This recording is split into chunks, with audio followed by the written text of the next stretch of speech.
नमस्कार, आप सभी का हार्दिक स्वागत है एनवीर एजुकेशन के इस यूट्यूब चैनल पर। और मैं संपत लीड आप सभी को राजस्थान कंप्यूटर अनुदेशक भर्ती की तैयारी करवा रहा हूं, जिसके अंदर हम जो है फर्स्ट और सेकंड पेपर के अंदर आने वाले प्रोग्रामिंग के टॉपिक्स अर्थात सी प्रोग्रामिंग के बारे में डिस्कस करने वाले हैं। तो वीडियो अच्छी लगे तो प्लीज आप लास्ट में इसको लाइक जरूर कीजिएगा, अपने दोस्तों के साथ शेयर जरूर कीजिएगा, और अगर आप पहली बार हमारे इस चैनल के साथ जुड़े हैं तो चैनल को सब्सक्राइब भी जरूर कर दीजिएगा। आज का हमारा जो टॉपिक है वो है सी लैंग्वेज के अंडर मेमोरी एलोकेशन से संबंधित, मतलब डायनेमिक मेमोरी एलोकेशन क्या होता है। वैसे इसके बारे में मैंने इंट्रोडक्शन आपको लास्ट चैप्टर के अंदर दे दिया, लेकिन फिर भी मैं आपको उसका रिपीटेशन के देने के हिसाब से मैं आज आपको वापस जो है नए सिरे से उसको समझाना शुरू करूंगा। तो देखिए, आज का अपना टॉपिक है डायनेमिक मेमोरी एलोकेशन यानी डीएमए से संबंधित है। इससे पहले हमने स्टैटिक जितना भी अपना आज तक का जो हमने सीखा है वो सारा का सारा स्टैटिक मेमोरी एलोकेशन के अंतर्गत आता था। अब ये होते क्या होते, देखिए, जब भी हम अपने प्रोग्राम में वेरिएबल कांस्टेंट या एरे डिक्लेयर करते हैं तब प्रोग्राम के कंपाइल टाइम पर ही उनके डेटा टाइप के हिसाब से कंप्यूटर मेमोरी में स्पेस एलोकेट हो जाता है। जैसे मैं यहां पर लिखता हूं, जैसे मान लो इंटीजर ए और उसके अंदर कोई वैल्यू दे देता हूं 20, तो इसका मतलब क्या है कि यहां पर जैसे हमने इंटीजर यूज किया तो इसके हिसाब से इस वेरिएबल के लिए मेमोरी में क्या हो जाता है कि स्पेस रिजर्व हो जाता है 4 बाइट का 2 बाइट का, अलग अलग हिसाब से जो भी हम डेटा टाइप लेते हैं उस हिसाब से, ठीक है ना। इस तरह प्रोग्राम के कंपाइल टाइम पर होने वाले मेमोरी एलोकेशन को हम क्या बोलते हैं भाई, स्टैटिक मेमोरी एलोकेशन। मतलब ये तो प्रोग्राम में लिख दिया, अब इसको जब हम रन करेंगे तो रन करते समय क्या होगा कि इसके लिए क्या होगा, मेमोरी एलोकेट होगी। तो इस प्रकार के एलोकेशन को क्या बोलते हैं हम, स्टैटिक मेमोरी एलोकेशन बोलते हैं। लेकिन स्टैटिक मेमोरी एलोकेशन में प्रॉब्लम यह है कि आप प्रोग्राम को रन करते वक्त अर्थात रन टाइम पर आप उस मेमोरी को इंक्रीज या डिक्रीज या फिर फ्री नहीं कर सकते हो। एक बार आपने उसका मेमोरी साइज दे दिया है तो उसके बाद आप उसमें चेंजेस नहीं कर सकते हो। मेरा कहने का मतलब यह है, जैसे मान लिया कि आपने साइज पहले 5 लिए, अब आपको 6 या 7 एलिमेंट स्टोर करने हैं, 10 एलिमेंट स्टोर करना है, तो आप इसको बड़ा या कम करना है तो घटा नहीं सकते हो, ना इसको आप फ्री कर सकते हो। तो इन समस्याओं से बचने के लिए, इस प्रकार की प्रॉब्लम से बचने के लिए सी लैंग्वेज के अंदर किसका फीचर ऐड किया गया है, किस कॉन्सेप्ट ऐड किया गया है, dynamic memory allocation means DMA का जो कॉन्सेप्ट है वो ऐड किया गया है। अब बात करते हैं डीएमए होता क्या है, डायनेमिक मेमोरी एलोकेशन होता क्या है। यदि हमें प्रोग्राम के रन टाइम पर हमारे यूज के अनुसार मेमोरी एलोकेशन डायनेमिकली चेंज करना हो, जैसे डेटा इंसर्शन करने पर मेमोरी इंक्रीज हो जाए, अगर डेटा को डिलीट किया है तो डेटा जो मेमोरी है वो श्रिंक हो जाए यानी कम हो जाए, तो इसके लिए हम किसका यूज करेंगे, डायनेमिक मेमोरी एलोकेशन। मतलब रन टाइम पर हमें अगर मेमोरी को कम ज्यादा करना है या फ्री करना तो उसके लिए हम किसका यूज करेंगे भाई, डीएमए का यूज करेंगे। अब देखिएगा, अगर हमें डायनेमिक मेमोरी एलोकेशन यूज करनी है तो इसके लिए सी लैंग्वेज में अपन को टॉप में stdlib.h यानी स्टैंडर्ड लाइब्रेरी का हेडर फाइल जो है उसको हमें इंक्लूड करना पड़ेगा। ध्यान रखिएगा, स्टैंडर्ड हेडर फाइल का जो हेडर फाइल है उसको इंक्लूड करना पड़ेगा। अब इस हेडर फाइल के अंदर 4 फंक्शन आते हैं, कौन कौन से, मेलॉक, कैलॉक, रीएलॉक और फ्री। देखिए, मेलॉक मींस मेमोरी एलोकेशन, ठीक है ना, कॉन्टिग्यूस एलोकेशन, और ये होता है देखिए यहाँ पर आपके री एलोकेशन यानी वापस उसको एलोकेट करना तो उसके लिए, और फ्री यानी मेमोरी को फ्री करने के लिए। इन चारों फंक्शंस के बारे में ये पॉइंट आपको ध्यान रखना है कि ये चारों जो है stdlib यानी stdlib हेडर फाइल के अंदर आते हैं। ये वेरी इंपॉर्टेंट पॉइंट है इसके बारे में, जिसकी मदद से आप प्रोग्राम में डायनेमिक मेमोरी एलोकेशन कर सकते हो। चलिए बढ़ते हैं आगे और पहला फंक्शन डिस्कस करते हैं। भाई ध्यान रखिएगा, इनके लिए प्रोग्रामिंग के लिए सी लैंग्वेज की अलग से प्रैक्टिकल की मैराथन क्लास आएगी, जिसमें आप सभी जुड़कर कंप्लीट सी लैंग्वेज को एक ही वीडियो में प्रैक्टिकल विद समझ पाएंगे। ये सारे थ्योरी कॉन्सेप्ट्स हैं जो अभी मैं आपको पढ़ा रहा हूं। आगे देखिए, डायनेमिक मेमोरी एलोकेशन क्या होता है, उसके अंदर मेलॉक फंक्शन जो है वो क्या होता है, देखो तो मेलॉक अर्थात मेमोरी एलोकेशन, इसकी मदद से हम प्रोग्राम एग्जीक्यूशन के समय अर्थात रन टाइम पर अपने यूज के अनुसार मेमोरी को एलोकेट कर सकते हैं। देखो नाम से ही पता चलता है, मेमोरी एलोकेट करना यानी मेलॉक। सिंटैक्स इसका क्या है, वॉइड वॉइड और ये पॉइंटर है, फिर आप यहां पर यूज करेंगे मेलॉक, उसके बाद नंबर ऑफ बाइट्स। मैंने आपको इससे पहले की क्लास के अंदर वॉइड पॉइंटर के बारे में पढ़ाया था, आपको पता होगा वॉइड पॉइंटर क्या करता है, जो भी डेटा टाइप की वैल्यू उसको अपने अंदर स्टोर करने में काम आता है। अब अगर इसको हम इंटरनली समझे प्रोग्राम के हिसाब से तो देखो ये कुछ इस प्रकार से होता है, डेटा टाइप पॉइंटर जो है और उसके बाद यहाँ पर असाइनमेंट है, यहाँ पर डेटा टाइप को ये स्टेरिस्क यूज किया हमने पॉइंटर, ये क्या है, डेटा टाइप का टाइप कास्टिंग है। ध्यान रखिएगा, जो भी अपना डेटा है उसका टाइप कास्टिंग करने के लिए यूज होता है। फिर हम लिखेंगे यहाँ पर मेलॉक फंक्शन को, उसके अंदर साइज ऑफ डेटा टाइप, ये साइज ऑफ फंक्शन क्या करता है भाई, उस डेटा टाइप की साइज ज्ञात करेगा। आगे प्रोग्राम को देखेंगे तो अच्छे से समझ में आएगा आपको। एक प्रोग्राम है जिसमें दो हेडर फाइल्स है stdlib और stdiu.h। स्टैंडर्ड मेन फंक्शन है और यहां पर मैं ले रहा हूं इंटीजर i n और एक पॉइंटर डिक्लेयर कर रहा हूं। प्रिंट एफ कर रहा हूं, इसमें मैं एंटर नंबर ऑफ एलिमेंट कितने हैं उसके नंबर आप कीजिए, एंटर कर दीजिए। स्कैनफ फंक्शन के थ्रू जो भी हम एलिमेंट के लिए नंबर डालेंगे वो एन के अंदर स्टोर होगा एड्रेस ऑफ ऑपरेटर के थ्रू। फिर मैं एक पीटीआर के थ्रू यूज कर रहा हूं जिसमें मैं इंटीजर को टाइपकास्ट कर रहा हूं, ठीक है ना, यानी जो भी नंबर जो भी हम यहाँ पर साइज ज्ञात हो वो इंटीजर में कन्वर्ट होनी चाहिए, फिर वो पॉइंटर में स्टोर होनी चाहिए। फिर मैं यहाँ पर यूज कर रहा हूँ मेलॉक फंक्शन को, ठीक है। मेलॉक के अंदर मैं यहाँ पर क्या कर रहा हूँ, जो भी एन होगा नंबर जो हम देंगे उसके साथ आप मल्टीप्लाई करके जो साइज ऑफ ऑपरेटर होगा उसके साथ जो मल्टीप्लाई होगा वो इसके अंदर क्या हो जाएगा, साइज जो होगी वो डिक्लेयर हो जाएगी। अब मैं यहाँ पर ज्ञात करता हूं कि अगर ये पॉइंटर भाई हम जो एलिमेंट देंगे वो ज्यादा दे देंगे अगर, तो वहां पर क्या होगा कि अगर वो ज्यादा होने लगे तो वहां पर नल वैल्यू आपको क्या मिलने रिटर्न होने शुरू हो जाएगी। तो अगर पॉइंटर जो है वो नल होना शुरू हो जाए तो आप दे दोगे मेमोरी नॉट एलोकेट, यानी कोई भी मेमोरी एलोकेट नहीं हुई है। नहीं तो एल्स, नहीं तो एक लूप चलेगा जिसके अंदर i का मान 0 है, i जो है वो n तक मतलब n के n से छोटे तक चलेगा। जैसे i का मान 5 है तो ये 4 तक चलेगा, 6 है तो 5 तक चलेगा, 10 है तो 9 तक चलेगा, 1 कम चलेगा, ध्यान रखना। अगर मैं यहाँ पर इक्वल यूज कर लेता ना तो इक्वल मतलब ये अगर i का जो मान है वो n के मान के बराबर चलता है, यानी n का मान 5 है तो i भी 5 तक चलता है। यहाँ पर i का मान एक बार जो है इंक्रीज होता रहेगा हर बार। अब देखो यहाँ पर प्रिंट एफ क्या हो रहा है, एंटर एलिमेंट, आप जो भी एलिमेंट डालेंगे वो स्कैनफ के थ्रू पॉइंटर के i में चला जाएगा, पॉइंटर का जो मान है उसके i में चला जाएगा। यहाँ पर हमने n का मान क्या डाला है तो वो पॉइंटर में स्टोर हो चुका, पॉइंटर के अंदर यहाँ पर ये चला जाएगा। जैसे यहाँ पर अगर देखा जाए तो मैंने n का मान दिया 4, तो 4 गुणा, अब इंटीजर है तो इंटीजर का साइज कितना, 4 और 4 क्या होता है 16। अब 16 इंटीजर में कन्वर्ट हुआ और पॉइंटर का मान हो गया 16, ठीक है। तो ये इस प्रकार से आप इसमें जितना चाहिए वो स्टोर करवा सकते हैं। अब प्रिंट एफ कर दीजिए यहाँ पर ऑल एलिमेंट्स, ठीक है ना, प्रिंट एफ कर देना है आपको ऑल एलिमेंट्स और उसके बाद आपको इनको वापस प्रिंट कर देना है फॉर लूप का यूज करते हुए कि ये पॉइंटर, अब यहाँ पर ये यूज क्यों किया भाई, इसको बोलते हैं D reference operator. D reference operator क्या करते हैं, पॉइंटर जो एड्रेस इंडिकेट कर रहा है उसके अंदर वैल्यू क्या है उसको क्या करेगा, ये प्रिंट कर देगा, ध्यान रखिएगा। अब लास्ट में हम जो ये सारे एलिमेंट स्टोर कर दिए, प्रिंट कर दिए, तो उसके बाद हम क्या कर देंगे, इसको फ्री कर देंगे। वैसे मैंने इसको कल कंप्लीटली जो है बहुत ही अच्छे सारे एग्जांपल के साथ और इसको समझा रखा है जिन्होंने क्लास ज्वाइन की थी कल वाली, इसलिए बोलता हूं क्लास डेली ज्वाइन करते रहे भाई, ठीक है। उसके बाद हम क्या कर देंगे, इसको रिटर्न 0 कर देंगे, ऑपरेटिंग सिस्टम को 0 जाएगा तो वो बता देगा कि ये प्रोग्राम सक्सेसफुली रन हो चुका है। चलिए यहां तक सभी को समझ में आ चुका होगा। अब इसका आउटपुट भी देख लीजिए, हम यहाँ पर एंटर नंबर ऑफ एलिमेंट, तो मैंने एलिमेंट दिए 5।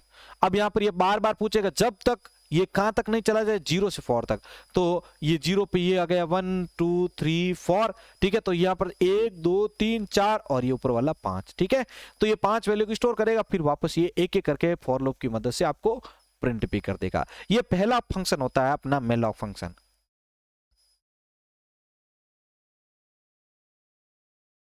दूसरा आता है आपके कैलॉक फंक्शन। कैलॉक का यूज भी मेलॉक की तरह डायनेमिक मेमोरी एलोकेशन की तरह डायनेमिक मेमोरी एलोकेशन के लिए ही होता है, लेकिन ज्यादातर प्रोग्रामर जो होते हैं वो मेलॉक का यूज करते हैं क्योंकि मेलॉक फंक्शन से फर्स्ट माना जाता है, मेलॉक फंक्शन जो है वो कैलॉक फंक्शन से फर्स्ट माना जाता है। अब देखिए मेलॉक फंक्शन को यूज करते समय हमें सिर्फ एक आर्ग्यूमेंट पास करना होता है, लेकिन कैलॉक को फंक्शन को यूज करने के लिए हमें क्या करना पड़ता है, 2 आर्ग्यूमेंट को पास करना पड़ता है। जैसा कि अभी आपको मैंने यहाँ पर प्रोग्राम के अंदर बताया था, मेलॉक फंक्शन के अंदर आपको एक आर्ग्यूमेंट देना होता है, लेकिन यहाँ पर अब आप क्या करेंगे, 2 आर्ग्यूमेंट पास करेंगे, ध्यान रखना। अभी देखेंगे आप यहाँ पर, ठीक है। अब यहाँ पर देखिए कैलॉक का सिंटेक्स देखिए आप, वॉइड और यहाँ पर आपके पॉइंटर आ चुका है, यहाँ पर कैलॉक फंक्शन यूज हो रहा है, नंबर ऑफ एलिमेंट देंगे और साइज ऑफ डेटा टाइप जो है वो भी आपको देना पड़ेगा इसके अंदर। तो यहाँ पर आपको कितने 2 आर्ग्यूमेंट पास कर रहे हैं, ठीक है। ये प्रोग्राम के यूज के हिसाब से आप देखना चाहें तो ये इस प्रकार से है। अब हम इसको एक प्रोग्राम के थ्रू समझते हैं। भाई देखिए मैं यहाँ पर एक stdlib और stdio हेडर फाइल को इंक्लूड कर रहा हूँ, मेन फंक्शन को मैं डिक्लेयर कर रहा हूँ स्टैंडर्ड प्रकार का। यहाँ पर एक इंटीजर i ले रहा हूँ, n ले रहा हूँ और एक पॉइंटर लेना चाह रहा हूँ यहाँ पर। अब प्रिंट एफ के थ्रू मैं यहाँ पर एंटर नंबर ऑफ एलिमेंट्स को प्रिंट कर रहा हूँ, ठीक है, एक मैसेज दे रहा हूँ यूजर को। अब वो जो भी जैसे मैंने दिया यहाँ पर 5, तो वो 5 जो है स्कैन एफ के थ्रू इस एम्परसेंड ऑपरेटर के थ्रू क्या चला जाएगा, n के अंदर चला जाएगा। फिर मैं यहाँ पर ptr के अंदर देखो क्या कर रहा हूँ, इंटीजर के अंदर टाइप कास्ट कर रहा हूँ, यहाँ पर मैं ले रहा हूँ कैलॉक फंक्शन को। अब यहाँ पर 2 आर्ग्यूमेंट दे रहा हूँ n और यहाँ पर साइज ऑफ इंटीजर भी मेरे को इसके अंदर देना पड़ेगा। ठीक है। अब बात करते हैं यहाँ पर n के अंदर, तो आपको पता है ये मान है अपने पास 5, ठीक है ना, और ये इंटीजर लिया है हमने इसको, ठीक है ना, n प्रकार के, तो यहाँ पर n का जो इंटीजर है तो यहाँ पर ये 4 हो जाएगा, तो यहाँ पर ये 5 और 4 दोनों आ रहे हैं इसके अंदर। इफ यहां पर देखिए आप यहां पर करेंगे इफ, उसके बाद पॉइंटर यदि इसके अंदर नल आता है तो आप क्या करेंगे, लिखा आ जाएगा स्क्रीन के ऊपर मेमोरी नॉट अलोकेट, नहीं तो वो का वो रामायण आपके जो अभी हमने यहां पर शुरू में किया था मेलो के अंदर, वो का वो यहां पर भी होने वाला है। इसलिए मैंने बोला था कि दोनों का काम करने का तरीका सेम होता है, लेकिन इसके अंदर आपको 2 आर्ग्यूमेंट पास करना होता है और उसके अंदर सिर्फ 1 आर्ग्यूमेंट ही पास करना पड़ता है, ठीक है। अब यहां पर देखो फॉर लूप के थ्रू क्या कर आई कब तक चलेगा, जब n का जो मान होगा वो 1 कम ना हो जाए, यानी i 5 है तो ये यहां पर 4 तक चलेगा, ध्यान रखिएगा, ये 1 कम, अगर 5 से 5 चलाना तो यहां पर आपको इक्वल लगाना पड़ेगा। ये अंदर आएगा यहाँ पर और एंटर एलिमेंट यहाँ पर आएगा मैसेज। अब जो भी आप एलिमेंट देते जाएंगे वो पीटीआर के आई एड्रेस में जाता रहेगा, तो आई का पीटीआर का आई 0, फिर 1 होगा ऊपर जाएगा, फिर वापस आएगा 1 के अंदर क्या मान डाल रहे हैं वो यहाँ पर जाएगा, फिर 2 3 ऐसे करके 4 तक ही चलता रहेगा। फिर इसी प्रकार से हम प्रिंट एफ का यूज करते हैं, ऑल एलिमेंट्स को क्या करेंगे, प्रिंट भी कर देंगे यहाँ पर, ठीक है, प्रिंट एफ कर देंगे और यहाँ पर ये डी रेफरेंस यूज कर रहा हूं, इसका मतलब ये है कि इस एड्रेस पर जो वैल्यू है उसको प्रिंट कर दो। पॉइंटर के अंदर हमने डी रेफरेंस पढ़ा था तो वहां पर आपको बताया था इसके बारे में, और ये सारा काम होने के बाद हम इसको भी क्या कर रहे हैं, यहाँ पर फ्री कर देते हैं इस मेमोरी को। चलिए अब आगे बढ़ते हैं और यहां पर अब इसका आउटपुट भी देख लेते हैं। अब इसका एलिमेंट का आपने 4 दिया मान लो, तो ये 4 एलिमेंट स्टोर कर रहा है, जैसे मैंने दिया 56 76 45 और 43, तो ऑल एलिमेंट को फॉर लूप का यूज करते हुए वापस यहां पर क्या कर देंगे, हम प्रिंट भी कर देंगे। अब बात आती है री एलॉक फंक्शन के बारे में। री और एलॉक यानी अगर आपने कोई भी एलोकेशन करते समय अगर कोई गड़बड़ी कर दी है, मेमोरी कम दे दी है, ज्यादा दे दी, तो उसको कम ज्यादा भी आप कर सकते हो री एलॉक के थ्रू। कभी कभी प्रोग्राम में ऐसा होता है कि मेलॉक फंक्शन या कैलॉक फंक्शन की हेल्प से हमने जो मेमोरी एलोकेट कर दी है उस मेमोरी को प्रोग्राम के रन टाइम पर ही रीसाइज कम या ज्यादा करना होता है। मतलब आपको मेमोरी जैसे आपने कम दे दिया, बढ़ानी है तो भी कर सकते हो, ज्यादा दे दिया तो कम करनी है तो भी आप ये काम री एलॉक के थ्रू कर सकते हो। सी प्रोग्रामिंग में इस काम के लिए हम री एलोकेशन फंक्शन का यूज करते हैं। अब देखिए यहां पर सिंटैक्स इसका सिंपल सा है, डेटा टाइप है यहाँ पर, उसके बाद यहाँ पर आपका पॉइंटर है, उसके अंदर आप डेटा टाइप को टाइप कास्ट करेंगे, रियल लॉक है और यहाँ पर आप लिखेंगे पी पॉइंटर, ठीक है, आपका जो पॉइंटर है, और यहाँ पर n गुणा साइज ऑफ आपका जो भी डेटा टाइप है वो यहाँ पर आप इसके अंदर दे देंगे, ठीक है। तो यहाँ पर ये ज्ञात हो जाएगा आपको। अब बात करते हैं प्रोग्राम के थ्रू इसको समझने की। यहाँ पर हेडर फाइल्स हमने डाल दी है, मेन फंक्शन को भी ले लिया है। यहां पर मैं ले रहा हूं इंटीजर i n m और एक पॉइंटर। कितने वेरिएबल लिए हैं भाई, यहां पर हमने 4 वेरिएबल ले लिए हैं। कितने, 4 वेरिएबल को यहां पर हमने डिक्लेयर कर दिया है। अब प्रिंट एफ के थ्रू हम क्या कर रहे हैं, देखो प्रिंट एफ के थ्रू यूजर को एक मैसेज दिखाया जाएगा, क्या, एंटर नंबर ऑफ एलिमेंट, यानी आप कितने एलिमेंट चाह रहे हैं वो आप दीजिए। तो मैंने यहां पर मान लो कि कोई भी एलिमेंट दे दिया, 4 5 10 12 जो भी। अब वो क्या होगा, इस एम्परसेंड के एड्रेस ऑफ ऑपरेटर के थ्रू n के अंदर स्टोर हो जाएगा, जो भी हम यहाँ पर वैल्यू देंगे, ठीक है, जो भी वैल्यू हम देंगे वो यहाँ पर क्या हो जाएगा, इसके अंदर स्टोर हो जाएगा। फिर यहाँ पर है आपका ptr पॉइंटर। अब इसके अंदर क्या है, मैं यहाँ पर ले रहा हूं जैसे इंटीजर एस्टेरिस्क, ठीक है, यानी यहां पर मैं टाइप कास्ट कर रहा हूं पहले इसको, उसके बाद यहां पर क्या है कि मेलॉक फंक्शन यहां पर हमने डिक्लेयर किया है। फिर यहां पर लूंगा मैं n और साइज ऑफ इंटीजर, तो वो यहां पर ज्ञात हो जाएगा और उसको इसके साथ मल्टीप्लाई भी कर दिया जाएगा, ठीक है। वो पॉइंटर का मान होगा भाई, ध्यान रखना, ये पॉइंटर का मान है, n का मान तो वही है अभी भी फॉर। यहां पर एक लूप के थ्रू मैं क्या कर रहा हूं कि n तक इसको चलाऊंगा, n का मान जो 4 है तो ये 0 से 3 तक चलेगा।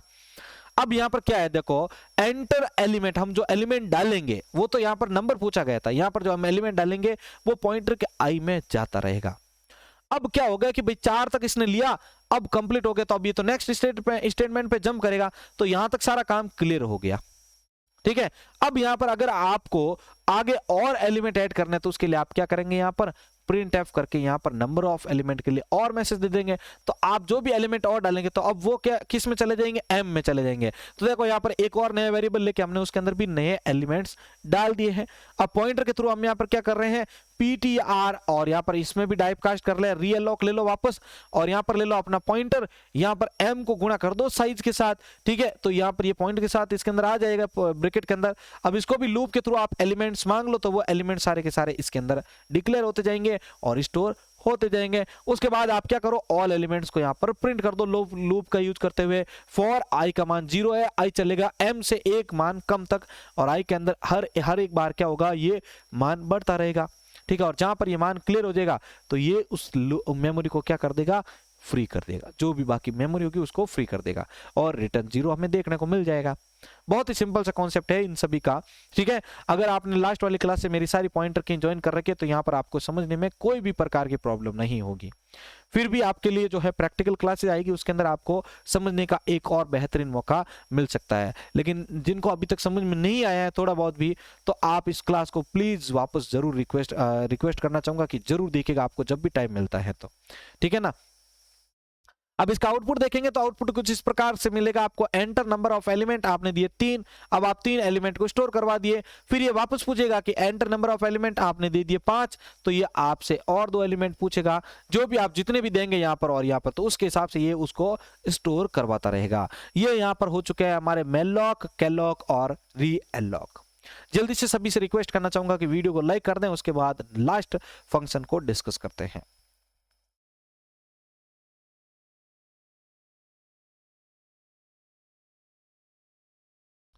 चलिए अब आगे बढ़ते हैं और आज का लास्ट फंक्शन डिस्कस करते हैं, जो कि है फ्री फंक्शन। बहुत ही सिंपल सा है, इसका प्रयोग हम एलोकेट की गई मेमोरी को फ्री करने में यूज में लेते हैं। देखो सब जगह मैंने यहाँ पर फ्री मेमोरी का फ्री फंक्शन का यूज किया भाई, देखो आप सब फंक्शंस के अंदर। तो ये फ्री फंक्शन का यूज क्या है, बेसिकली इसका यूज होता है जो मेमोरी आपने एलोकेट की है, रीएलोकेट की है, तो उसको फ्री करने के लिए यूज होता है। और इसका सिंपल सा सिंटैक्स होता है फ्री लिखिए और उसके अंदर आप पॉइंटर का जो वेरिएबल है वो आप डाल दीजिए। तो ये होता है साथियों हमारी आज की क्लास यहाँ पर क्लियर, जिसके अंदर हमने डीएमए के बारे में कंप्लीट चीजें देख ली है, डायनेमिक मेमोरी एलोकेशन के बारे में। इन सभी की प्रैक्टिकल क्लासेज आपको अलग से हमारे चैनल के ऊपर जो है मैराथन क्लास के रूप में देखने को मिल जाएगी। इसी के साथ मैं संपत लीड आप सभी से अलविदा लेता हूं। जय हिंद, जय भारत।